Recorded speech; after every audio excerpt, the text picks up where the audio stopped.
Welcome to the Gentleman's Guide to Werewolves. Yes, that's right, we're back with werewolves already. It hasn't taken us long at all to revisit the well of Werewolf the Apocalypse. And the reason we are going back so soon is because my review of Werewolf 5th Edition compelled some people to go over to the World Below Backer Kit campaign and pick up a physical copy. And more than one has asked me to make this video. Now, this is my favourite email that I got, and I won't name the person who sent it, though if you do happen to watch this and want to comment, you can identify yourself. They said, I was thrilled to see you give Werewolf 5th Edition such a generous review. Well, I'm glad you liked my opinion. I don't know that I was generous. I think I was... I mean, ultimately, I think everything I say is, as I mentioned before, subjective. It's my taste. I don't think I was too critical of it, but I did say that it wasn't necessarily a game for me, but it was definitely a game that had some excellent points, albeit ones I didn't necessarily like. Anyway... so yes, such a generous review. I would love to hear your take on the Get of Fenris and how you would present them in Werewolf 5th Edition as a playable option. Now, that is an interesting question because I think... Well, I had plenty of ideas for how the Get of Fenris could be portrayed as something other than slipping into, I suppose, right-wing fascistic thinking. I think that the Get of Fenris can be presented in a much more interesting and playable way, more nuanced than that.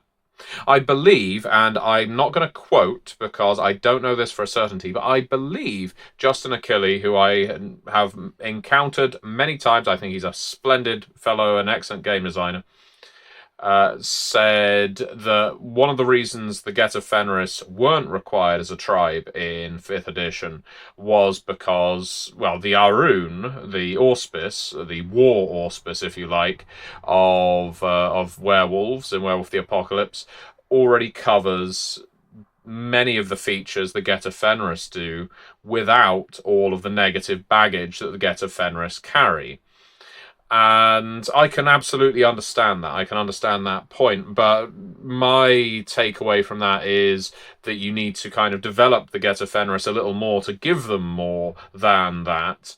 And maybe focus in on more of the interesting aspects that aren't purely that they are rage-filled berserkers. I think that's, again, also a perfectly valid way to play a Get of Fenris. But... how would I fit them in to Werewolf 5th Edition? I think the better question, is how would I fit them into Werewolf the Apocalypse in general? And the broader question from that is, how do I see all of the tribes? Because the tribes as presented in previous editions of Werewolf the Apocalypse often had the cultural identity. Sometimes it was a strength, sometimes it was an issue, sometimes it was stereotypical, sometimes it was really quite exploratory and interesting. And through to the Werewolf 5th Edition side of things, which is more symbolic of a certain aspect of Gaia. And I think you can kind of merge the two with a bit of work and, I guess, time. And I've spent a bit of time thinking about how I would present the tribes in Werewolf the Apocalypse. Not necessarily 5th edition, just in general, from running games of Werewolf, the ways I've changed presentation for certain tribes. And this is something I've discussed very, very briefly on the Gentleman Gamer Discord, which is only available to Patreons of the Gentleman Gamer over on patreon.com/Matthew Dawkins. I spoke about each of the tribes being about a righteous anger. I mean, you can tie this in very well to Gaia having died, the war is lost, that idea of Werewolf 5th edition. That every single tribe has a righteous anger at their core. And the question is, what is compelling that anger, or what are they angry about? What is their rage focused on? Now, for this to work, I think you need to peel back the idea that every single tribe is producing warrior after warrior after warrior. I think you need to look at each of the tribes with a little more nuance, with a little more, I guess, interest than they are all just slathering maniacs. And obviously that isn't how they've always been presented, especially some of the oddity tribes like the Stargazers, the Children of Gaia, the Glasswalkers, hell, even the Silver Fangs and Shadow Lords have ways about them that isn't just rah constantly. That was always the purview, more so of the Get of Fenris, the Red Talons, and to a degree the younger brother of the Native American tribes, and maybe even the Black Furies. And certainly there are certain gifts that lend themselves to playing that way. You know, that it's perfectly fine that some tribes fill certain class-like brackets, if you will, in the same way that Vampire has your Tremere as mages, your Ventru as paladins, your Bruja as fighters or barbarians, and so on. But anyway, the central question was about the Get of Fenris, and I am getting there. Get it? Get it? Fucking me, I'm on fire today. The righteous anger idea. I like the idea that every single tribe has a righteous anger about them. So to break them down a little, I won't go through every single one of them. The Black Furies are the righteous anger of feminism. That is how they have always been presented in prior editions of Werewolf, the Apocalypse, and I still think it's a very strong idea. Hell, you can expand it to be a righteous anger of gender minorities, if you want, but the point being that the Black Furies have a very specific focus that you can play up to or not, but I think it gives an excellent idea that is fueled by Gaia that propels the Black Furies as a playable option. The Bone Gnawers, the righteous anger of poverty, I think is another excellent thing you can focus in on, especially as the Bone Gnawers are often treated as almost comedy foils, the sort of drunken bum dumpster diving idea, which I get why people have played them like that in the past, but I think if you're looking at horror, the Bone Gnawers are a lot more interesting if you're pointing out the evils of poverty, the injustices of poverty, and how poverty is a tool of the worm to keep people from actually, saving the world. You can have the older brother, I would say, of the Native American tribes, being righteous anger of genocide, if you really want to go down that track, because I think it is reasonable, given the themes of the game, that you could have a tribe that is propelled with anger over the sheer number of peoples, cultures that have been demolished, if not utterly destroyed, by the worm and agents of the worm, whether ignorantly or willfully. That might be a controversial point, but I think the World of Darkness has often explored ideas of things like genocide, of political turmoils that have existed in the real world, and that it's often handled it quite badly. So I wouldn't necessarily say that they are all about one kind of genocidal act or one instance of it. I think that this would be almost a totemic way of giving the tribe a unified cause. The Red Talons are the righteous anger of the wild.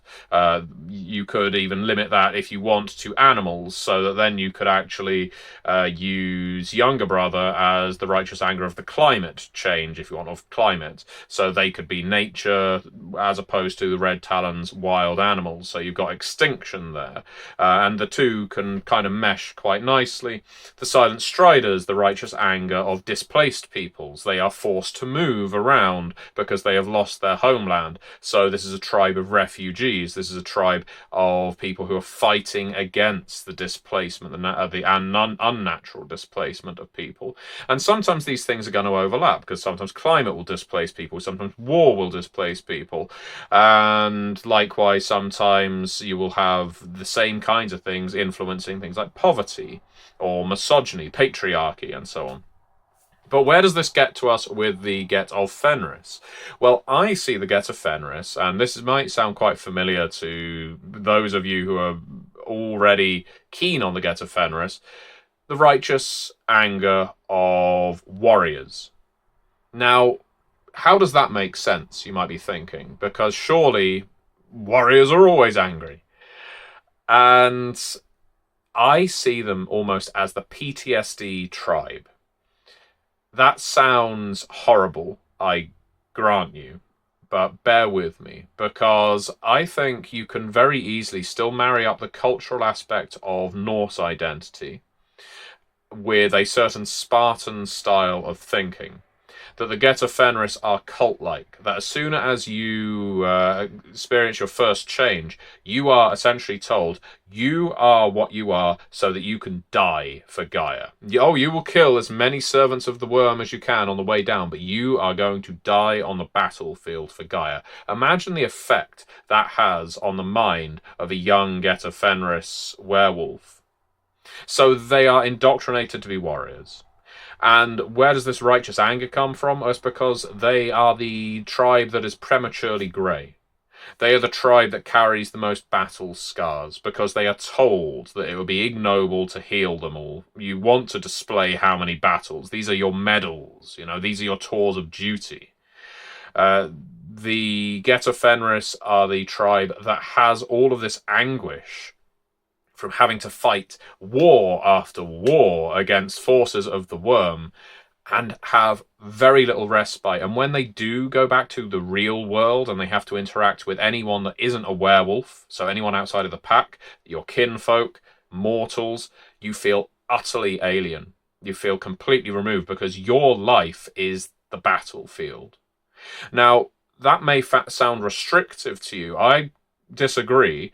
I think that this is where you get your Solid Snake style characters, your Big Boss style characters, your Punisher style characters. I know these days Frank Castle is not a character to be aspired to, but Frank Castle can be a very interesting kind of character to play in a role-playing game.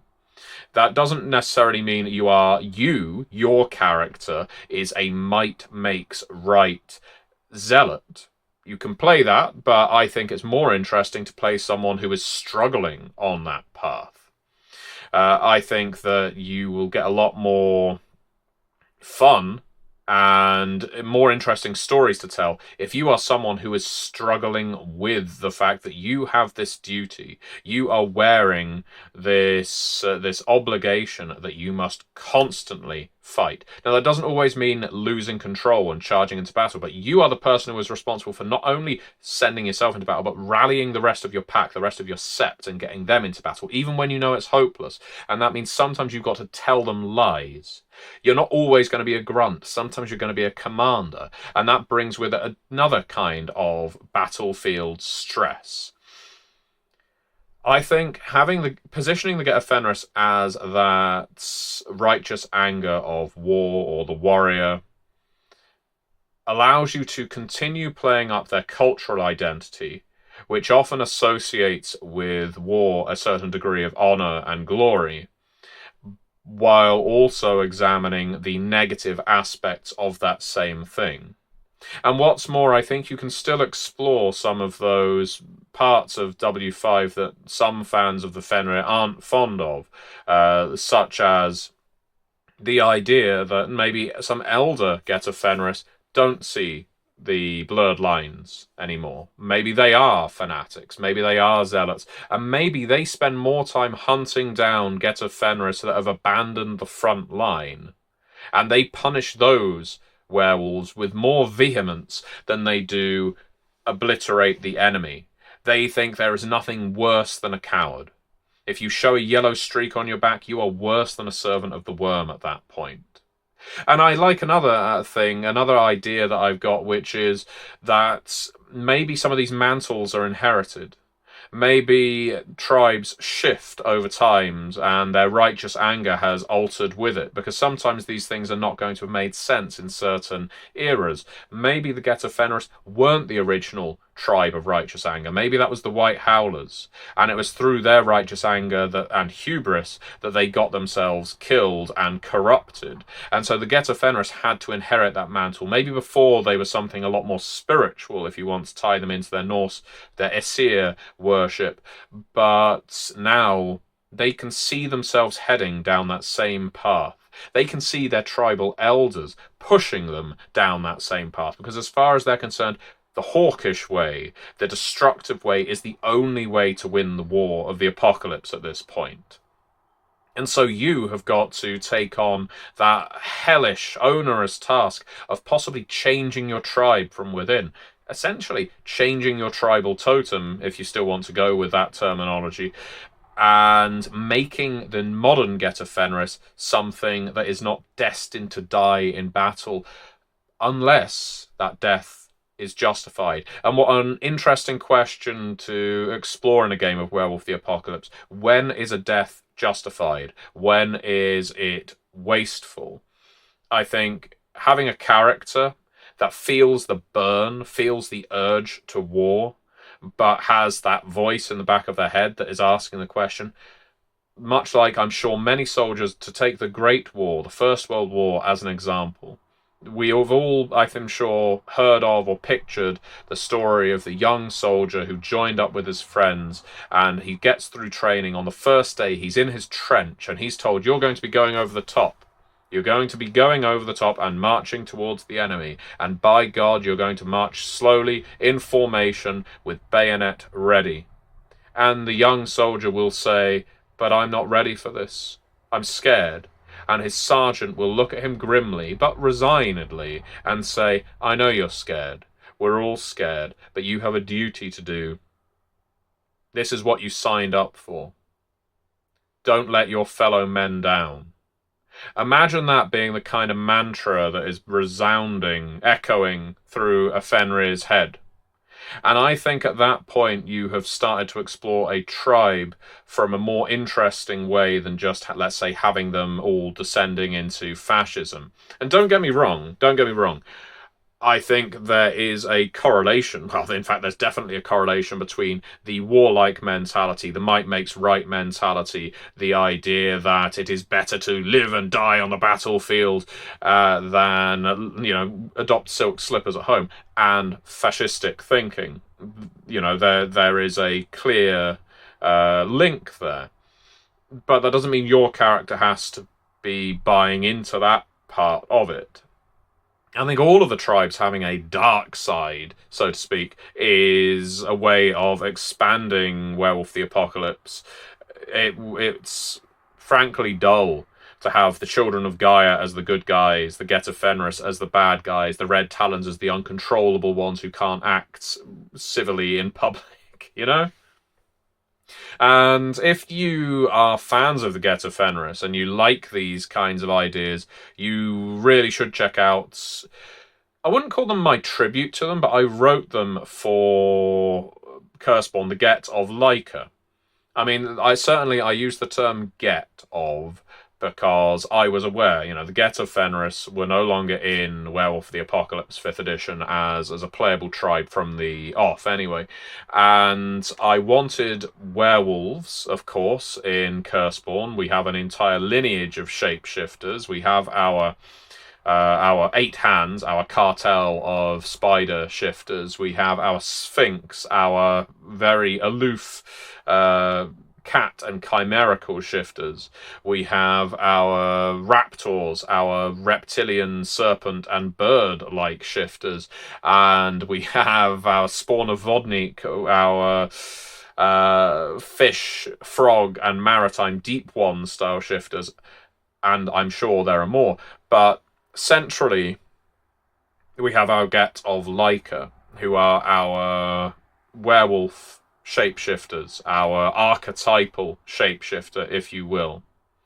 And a lot of what I love about the Get of Fenris inspires me when I'm working on any kind of werewolf project. And writing up the Get of Leica, while they are not the Get of Fenris, that is never the intention, I can definitely see what inspires me when I work on Werewolf the Apocalypse, the kind of thing I'm talking about now when I'm working on shapeshifters like the Get of Leica for Curseborn. So if you do feel like this kind of thing is missing from your Apocalypse games, check out Curseborn, which, as ever, is linked below. The Kickstarter is going live next week, so we want as many sign-ups as possible before it goes live. That will help things. But yeah, I think that the Get of Leica are my attempt to make a werewolf that has all of those parts of shape-shifting, of primal fury that I love, and I think always formed such an interesting part of playing the Get of Fenris that you'd see from so many Fenrir players at Werewolf the Apocalypse tables.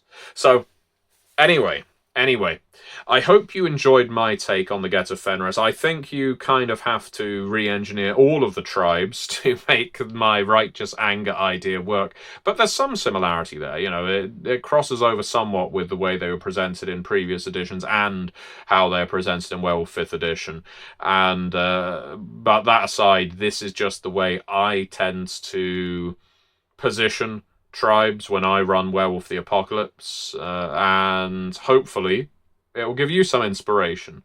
Now, some of you may be wondering, what righteous angers do the Glasswalkers, do the Silverfangs, do the Shadow Lords have? And honestly, it's where the entire design theory starts breaking down. This isn't something that always stands up to muster. If anything, it works best for tribes that are downtrodden, that represent people that are downtrodden, whether that is your poor, whether that's your displaced people, whether that's your soldiers being sent off to fight in wars about which they know very little. Silverfangs and Shadow Lords as ruling caste, if you like, are more difficult to justify having a form of righteous anger. I can completely get that. But that's where I think you need to start getting creative. You need to start talking about how those tribes have a righteous anger that maybe they have buried, that maybe they have replaced with the need to rule. Maybe one has the righteous anger of chaos, and that is why they impose laws and are draconic, or draconian was the better word there. They're not dragons. Draconian laws over the rest of the Garou. But I would be interested in hearing your thoughts. Do post below and let me know if you've got any questions about the Get of Leica, because that is the one of the many families in Curseborn that I've been working on lately. And I love having a good get in a game. And if I can't have the Get of Fenris, I will most certainly enjoy the Get of Leica. Thank you very much for watching, and see you next time.